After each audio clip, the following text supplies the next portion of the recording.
আজি আমাৰ new year party আৰম্ভ কৰিছো কমলাৰে। ৰ'দত কমলা খাই নিও বহুত ভাল লাগে।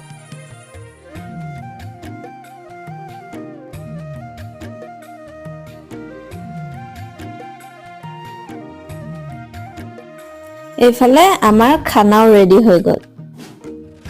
আজিৰ থালিখনত আছে বিলাহী পিটিকা, এইফালে আছে লোকেল চিকেন আৰু এইফালে পৰ্ক।